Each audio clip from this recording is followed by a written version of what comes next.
Welcome to the Great New Zealand Real Estate Project. Today I had a chat to Melissa Bond, who has an amazing story about how she got into real estate. She was 27 years old, a school teacher with one income, and she managed to buy a property in Auckland and still managed to keep up her lifestyle of travel and living the good life. So have a listen, and just remember, at the end of the day, it doesn't matter what we think, we want to hear what you think. So have a listen and join the conversation. Tell me about your story. Bought a house when you were, 27? Correct. Yep. So about 5 years ago, I bought my first home.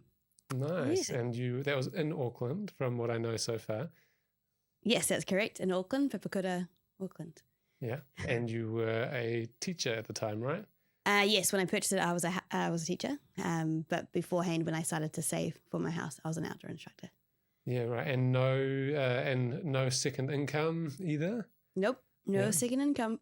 So that's pretty incredible. I think there's a lot of people in Auckland looking to buy a property, right, who, might be in your position. So what did you do? Yeah, I mean, it's possible. I think when I started to save, I was working as an outdoor instructor, and it started as a bit of a competition between a friend and I, and we decided we'd save a bit of money, and then we started to sort of report back how much we'd saved, and it became a bit of a competition. And we first got, our first 100, our first 1,000. It started to feel pretty good. So we just kept going, and then it just, the snowball effect, and it grew, and then came to a point where I could afford my own house, a deposit at least. Yeah, that's crazy. Yeah. And so how old were you when you started that? Well, I officially signed the contract to purchase my home when I was 27. So the saving would have started probably when I was around 24. 24. So only 3 years as well? Yeah. Yeah. And that was 5 years ago now? Yes. Yeah. Yep. So property prices were not at their peak, but they were definitely in that stage where they were ramping up pretty quick. Yeah, that's right. I think I just got in before it went a little bit crazy. Yeah. Yeah. Yeah. And so you must have done pretty well over the last few years, but property prices starting to come back again now. Yeah. Definitely. Yep. The price of my home definitely shot up. I think it's maybe going down a little bit now, or at least stabilizing. But yeah, it definitely shot up after I bought my first home. Yeah, that's good. And so in terms of your strategy, so having someone who was competition with you, how did you actually save money? Because I'm doing outdoor ed, and then school teachers aren't notorious for earning a huge amount of money. How did you actually manage to save? Like, what was it that you did? Yeah, I think I was living at home at the time, so that helped. So I was just paying a board, but it wouldn't have matched what I would be paying if I was, say, renting or flatting at the time. So that definitely helped me being able to do that. I guess I'm quite good with sort of budgeting and stuff. So I did budget and put aside what I felt that I could, afford to save at the time. And I didn't go too sort of skimp on things. I was definitely allowed myself to kind of live because I was young and wanted to still live, travel, and just do life. And so I didn't save every penny.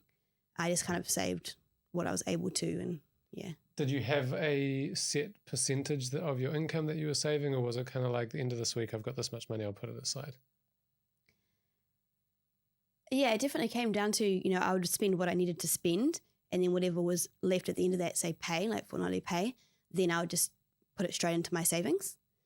Yeah, and then that would just accumulate over time. And I think definitely being at home helped a lot. I was at home until I was 25. And so that meant my expenses weren't particularly high, and just a small amount of board to contribute. But yeah, that helped massively. I think it would have been really different if I wasn't living at home. Yeah, you still had a good couple of years though where you were out flatting and you still had to save, right? That's right. Yeah. So I definitely did. I went flatting, about midway through my saving for a home.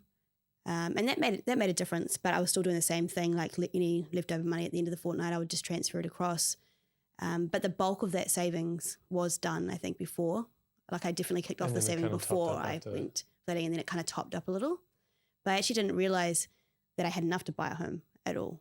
I had 30,000 cash saved, and then I used the Home Start grant and my KiwiSaver, which was about 17,000 at that point. So putting all of that together, it gave me enough to buy a home, like have a deposit enough to buy a home. And I just didn't realize 30,000 would be enough until I added all those extra things, coming from the government. And then that gave me the money that I needed. Yeah, right. And so tell me a bit more about that in terms of the actual buying process, because my assumption is you would have had to make sacrifices on the type of house you wanted or where you wanted to buy. Yeah, absolutely. I think I grew up in East Auckland, so ideally I was going to buy in that market, but that was just out of my price point.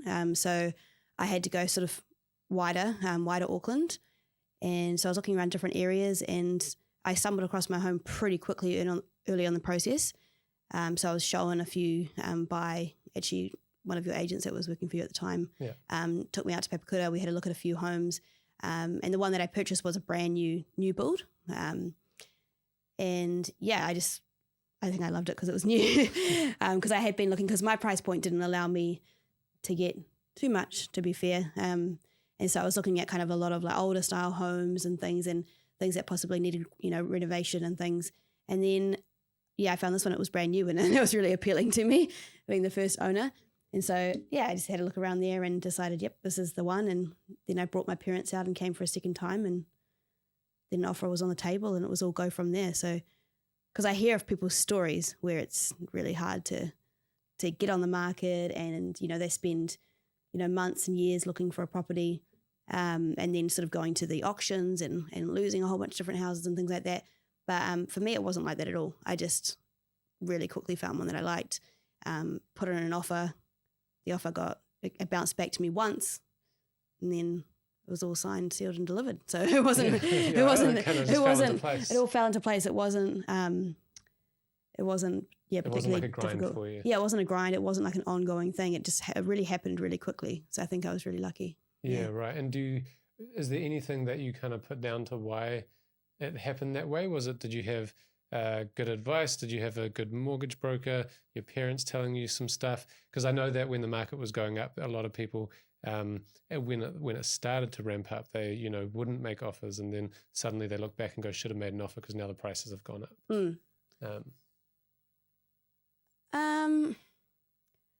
I don't think I did as much research as what I could have. I kind of just winged it. I like this house. Good area. I like it. Let's go for it. I can afford it. I didn't think too much about whether, if it did become a rental, whether that would cover my mortgage, whether it's a good investment long term. I didn't put enough. I don't feel like I put enough thought into that. But luckily, it all worked out in my favor. It ended up being, a good, because it is now a rental.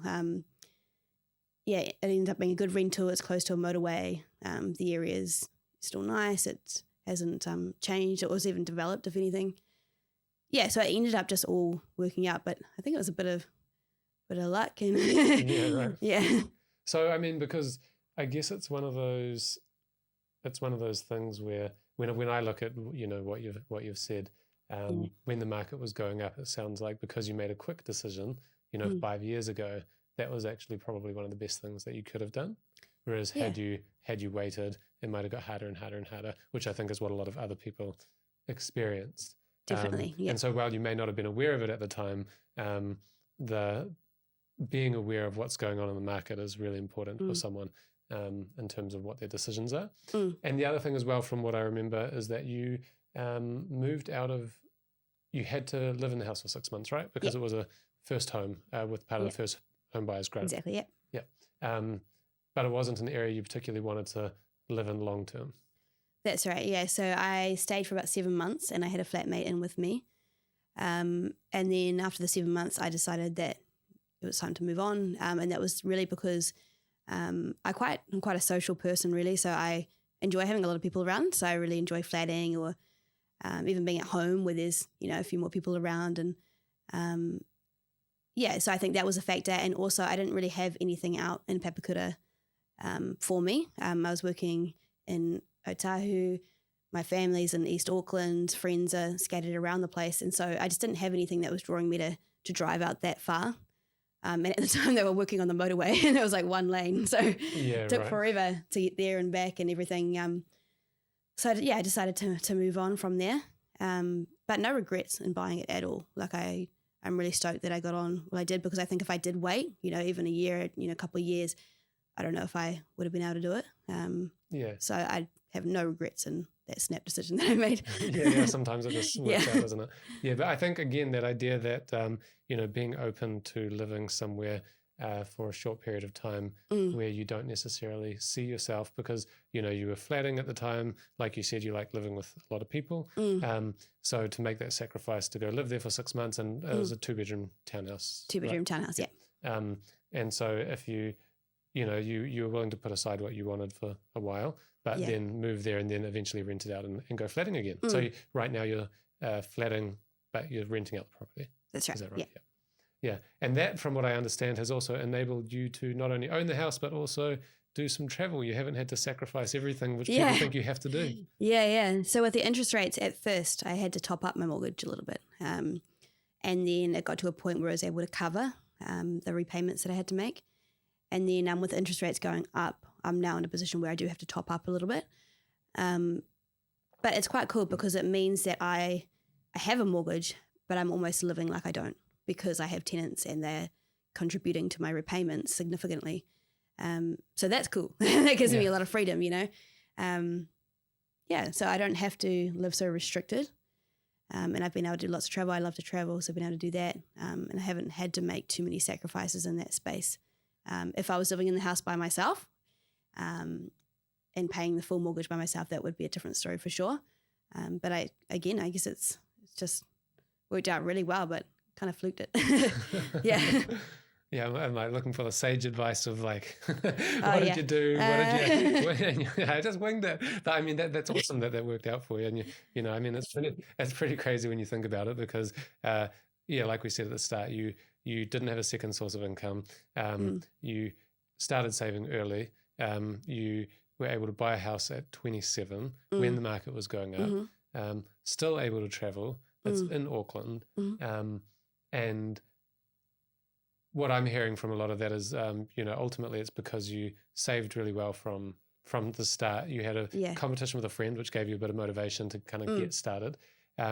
Then when you made a decision on a house, you didn't worry too much about the area in terms of, yes, you found a nice area that you could live in for 6 months, but you knew that you didn't have to be there forever. And so you didn't let that hold you back and go, no, I have to be in this area and I'm going to stick to this, otherwise I'm not getting into the market. And that kind of enabled you to get into the market.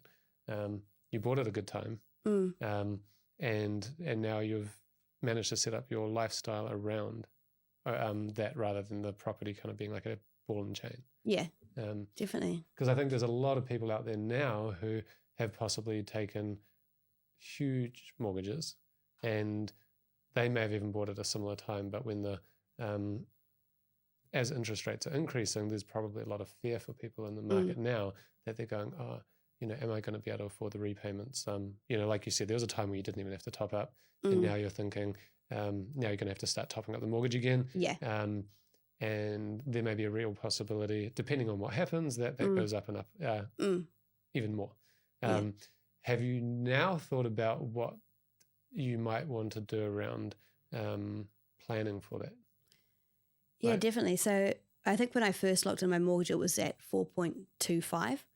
And the advice was from my mortgage broker that was a really good price to lock that in. So I've been locking my mortgage rates in every year, annually.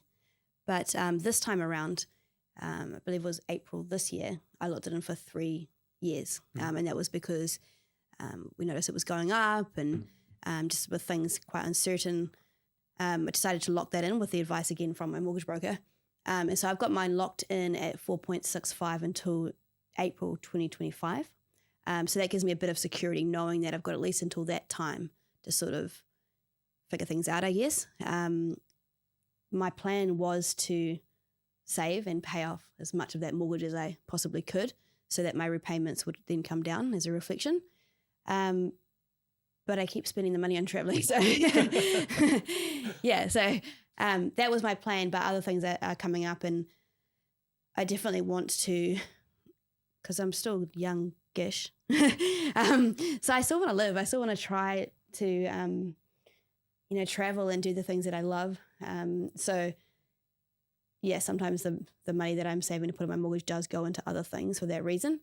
But I think I'll definitely get that back on track. I think like if you're looking for some advice. I don't know if it's sound advice, but this is all I got. I think stay at home if you can, and depending on the situation that you're in, that may help you to be able to save and lower your expenses and things.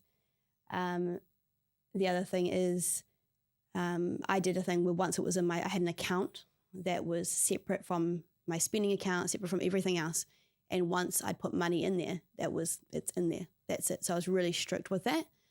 So I made sure that any money that went in there, that it was able to stay in there, that I could put it in there and not have it taken out for any other reason. And if I wasn't sure, then I wouldn't put it in there. It doesn't go in there in the first place if I think, but I might need it for this, or I might need it for that, or can I put this money in there? I'm not sure.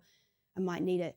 Then if that's the case, then it doesn't go in there. It's kind of like a little bolt, it goes in there. Right, it stays so it's in like the door is locked. Yeah, so you do have to be quite strict with yourself and I guess disciplined in that space. But yeah, I think I did the bulk of that saving when I was at home, and so I think that was really helpful for me. And then just have goals and be firm with yourself in terms of saving and locking that money away and not being tempted. Like I have been recently in spending my money in travel, but yeah. Did you have a travel fund as well, where you've actually got an account for that, or was that kind of you're looking at it and going, I've actually got more money than I expected because I've been so diligent, I'll book a trip? I think there's definitely been points where I've had a separate account for things like travel and spending. I quite like to do that. Like I open heaps of accounts and just because I like to, even now when it does affect me, if I take money out of my, I guess it's the account where all my repayments and stuff come and go and things, the one that's set up for my mortgage, if I take money out of that, it affects me because I've got a revolving credit. Right. So that puts me more into debt, into the red kind of thing. And so I think even with that being the case, I still choose to take my money out and put it in a different account because it just helps me be organized. So I think that's what I've done, make that separate account. I think over the years I have had separate accounts for travel, but that hasn't really been ongoing. I kind of just organize my money how I feel at the time, whatever goals I have at the time. Like I recently I'm planning a trip to America in September. And so I have a separate account for that. So I've saved the money for that and I just put it aside and that's done. And so I can just in my own head, I can go, yep, that payment's done, that's sorted, tick that off, that's in that account, it's locked away. It's not going to get muddled with my spending. I'm not going to overspend and dip into that. It's locked away again, just being really strict with the money that you can't touch and the money that's there for every day and spending. Yeah, so it's kind of the same way you save for a house, you save for the travel. Yeah. And in that way, do you do anything to prevent yourself touching it, or it's just discipline, pure discipline? Just discipline. Yeah. Yeah. Because I know some friends who will put their money in someone else's bank account or a parent or someone who's trusted, so that they can go, no, I'm not touching it, I can't touch it, and that person has to give them permission to take the money out. And that's another way of doing it. Oh, okay. No, I don't do that. It's just discipline. Well, if you don't need to, you don't need to, right? Yeah. But just an idea for anyone who's listening. Yeah. So in terms of the revolving credit, tell me more about how you've set that up. Was this advice from your mortgage broker? Yeah, so it's just advice from the mortgage broker. We talked about, whether there was, an ability to pay more than what was required, the minimum repayments. And we spoke about that a little bit, and I said, but I'm worried about that. What if I need that money? What if I need that extra money at some point? What if there's, something happens and I'm going to need that money? And that's where the idea kind of came up for the revolving credit. So my loan was $450,000, and I decided to do $430, just on a fixed rate, and then revolving credit for the other $20,000. And that's worked really, really well because it can go up and down as it needs to. And if I feel that I've got enough money to take a chunk of my mortgage, then I can, which is something that I kind of have always thought about doing and kind of sometimes plan to do, but I haven't been able to do it at this stage because, again, I kind of have prioritized other things in terms of traveling and things like that. So although I would like to pay off a chunk of that revolving credit and just start to see that mortgage really come down, I still want to live. So travel and stuff takes priority. over that, but it's definitely in the back of my mind something that I do think about doing and probably will do at one point. Yeah. Yeah, so maybe like after this next America trip, you'll be like, all right, time to yeah. maybe. Yeah, definitely. Yeah, I think hopefully be able to take some chunks off that mortgage before I have to do look at my new rate. Yeah, right. And so with the revolving account that you have, as the rates are going up, obviously the interest in that is getting higher and higher as well, isn't it? But because you're fixed, it's only 20 grand, so it's not nearly, the proportion is quite small. Yeah. So just because it's a 20 grand, it's not too bad. Yeah, right. So in terms of the rising interest rates, are you nervous at all, or are you quite calm and just like, because everything's sort of worked out so far? Is your mindset towards it, it'll all work out, or are you starting to think, maybe do you ever question the idea of the travel and things now? I definitely wonder, what will I do in that situation? Because there's the idea of if expenses are going up, then you up your rent. But I don't feel like I don't know if I'll be able to do that, depending on what the rental market's like. I may not be able to do that. I may not be able to find renters that would be willing to pay the higher price. It really depends on the market. I don't like to put it up unnecessarily. Like I really just put it at a fair price of what it needs to be, and I never try and get extra out of it or anything like that. Because for me, it's about having the right person in the property, someone that's going to look after it. I'm not like an investor. I don't have heaps of properties. This is like my home. This is my biggest asset. So I try and get people that are going to look after it, rather than people that I can kind of get the most money out of. So that's the way I look at it. But I think, I'm not sure what I will do. I know that I have till 2025. And so I guess it's a fair bit of time. So I'm just going to sort of see where I'm at. Like, will it be a good time to sell? Will it be a good time to go and live in the property myself, or who knows? There's plenty of options, but there's heaps of time, so we'll see. Yeah, right. And I guess that's that whole fixing it for a good period of time, is that you've bought yourself a window of opportunity to actually think about things. Yeah. I'm sure there's a lot of people probably listening who have had quite a difficult experience buying property, or going, what are you doing? Like, start thinking about payments, because there's a lot of fear in the market and things. So it'll be interesting. I think we'll have to circle back on it one day and go, how did it all work out? Yeah. Find out. Yeah. But I think, it's purely just a wait and see, because who knows? Maybe, interest rates could stabilize, even go down. Who knows what could happen with the housing market and the rental market and all that kind of stuff. Even with my personal situation, who knows? So anything can happen at this point. So but I do have it at the back of my mind, and I'm thinking about making some payments to lower that mortgage at the very least at this point. Yeah. Right. Because I did want to ask you about what your actual experience was like buying with the real estate agents. So did you use just one agent? Did they take you to a lot of properties, or did you go from property to property by yourself? What was your method for buying? I think I was kind of keeping an eye on things myself, particularly on Trade Me. That was probably my go-to spot to see what was coming up and maybe what I could afford. And then I linked in with you. Obviously, we've been friends for a while, and you had one of your agents who was new to the team and was doing some training with you, linking with me. And she was great. She actually came out with me to Papakura to show me, I think there was about 3 or 4 properties on that day. And that was a really sort of personalized experience. I don't know how many agents would sort of jump in the car with you and go around the streets with you and show you different houses. Like that was really, really cool. So she gave me a lot of time and support on that day. So I think the experience was really positive with both the agent that was selling the property and the one that was helping me to buy. It was great because I was very new to it. First home, as I said, I probably didn't do enough research on everything. But it was a great experience. Yeah. Yeah, and I mean, because buying the type of property you bought, it had like body corporates, and you've got rates, and then you've got how you set up your mortgage and all of this kind of stuff. So was it?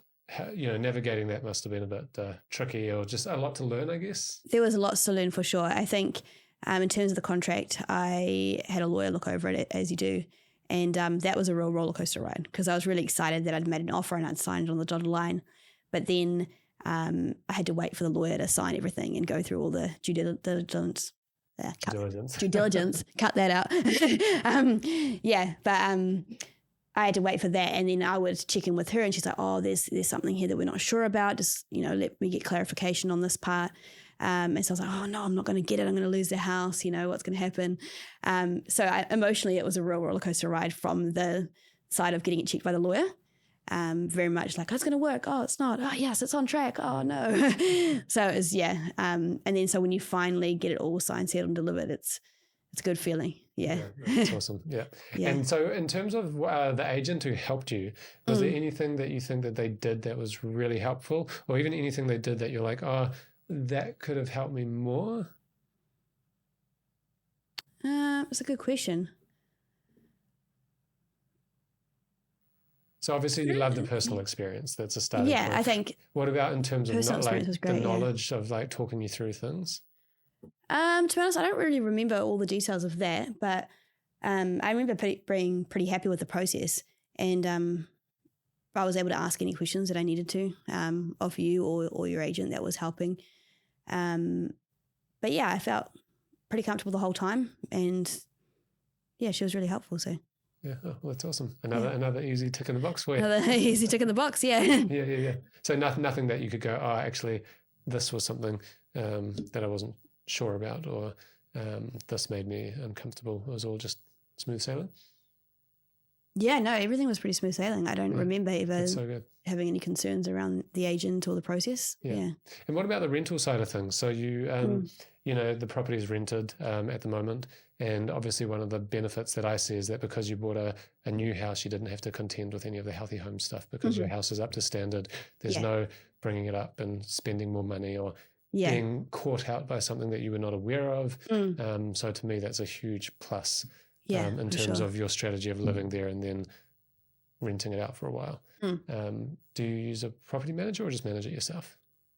I initially did link up with a property manager, and then I chose to not continue with that because I actually had some friends that were interested in renting the property, so I felt like it was better because they were friends, and I felt like they were quite, trustworthy, very trustworthy, in fact, that I could just manage it myself. And I had a colleague at work that was like, "Oh, you can just manage it yourself. Like, you'll be fine. You can do it." So that gave me a bit of confidence to do it. But it is hard because I was, 27 at the time, and I'm dealing with, full grown adults, and and it's hard to, sometimes your tenants, they're older than you, more experienced than you, and maybe a couple, and I'm just coming in by myself, and so it can be hard to. It's kind of intimidating in some ways. Yeah, it's intimidating in some ways. It can be hard to kind of manage your own property, and if there's something going wrong, to sort of stand up and say, "Hey, look, there's something that needs to be fixed here," or whatever the issue may be. But I think if you find the right tenants, then you can feel, a lot more comfortable because you obviously decided that that person is suitable. They're going to look after your home. You've got a good kind of, I guess, you haven't quite developed a rapport at that point, but you've got a good, vibe, off them. So you're obviously happy to let them live in your home. So if you can do that, then you're going to be happy to deal with them too. So yeah, I think that's a really good attitude to take because, there's this idea that there's like the letter of the law, so to speak, and then there's, what it's like to manage something from the perspective of a good relationship. And you can go down the track of here's what you have to do, here's what I have to do, blah, blah, blah, blah, tick, tick, tick. And then, there's a dispute and everyone gets all upset about things. Yeah. But, when you, like you said, you would prefer to have a tenant who looks after the place, who you have a good relationship with, who Definitely. You can talk things through, where it's actually based on the relationship, which I guess in theory carries a little bit more risk, but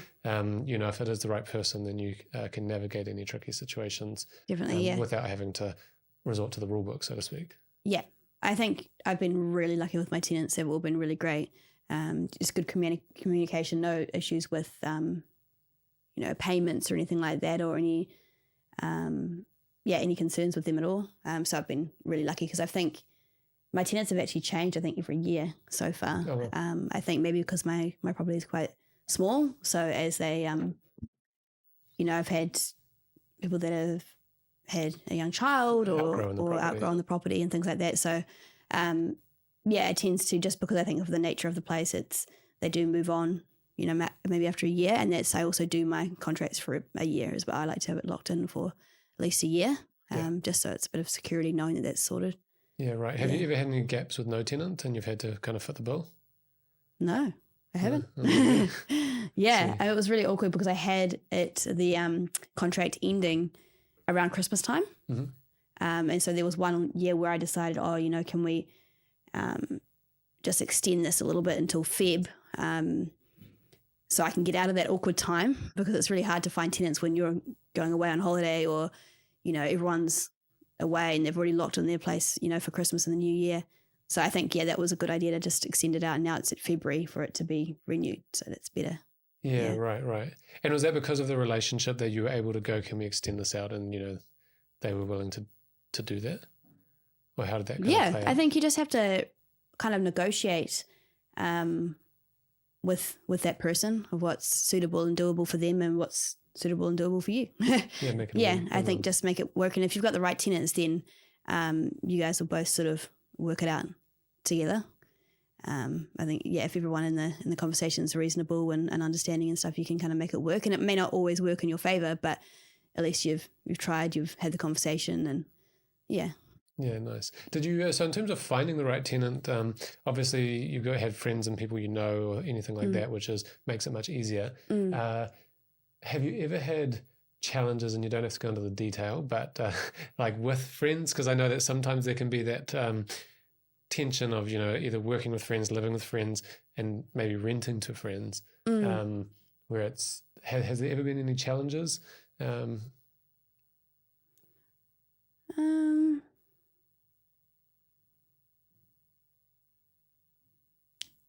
No, I don't think there hasn't been any real issues come up with that. I think it is something that I'm wary of. You don't want to sort of fall out over something that's gone over the rental property. So I was wary of it, but nothing really happened. So I was really lucky. Yeah. Yeah, and I guess does that just come down to good communication and things as well? And yeah, I think so. Just good communication. Yep. Nice. I'm probably putting words in your mouth, but like one of the things that would help with friends, I know for me, when I have any kind of dealing with friends, whether it's business or flatting or anything like that, ultimately communication is one of the biggest. Yeah, definitely. Things. And I think just be really clear from the outset about what your expectations are, in terms of anything really. And just put it all out on the table and just be like, this is, how things need to be moving forward, or whatever it is, just be open, be honest, be reasonable. Yeah, totally. And one of the things I've always done when I've anything to do with friends or family for that matter, where it's kind of muddying the waters between the friendship and whatever the other thing is to be super clear about, almost over communicate what the expectations are, and even making sure that, at least for me, it's that they know that the friendship is first, because that's where falling outs and stuff happen, because you end up having an argument about a property or something. But if you say up front before it happens, is like, hey, if there is any tension and things, let's both agree before we start that the friendship comes first.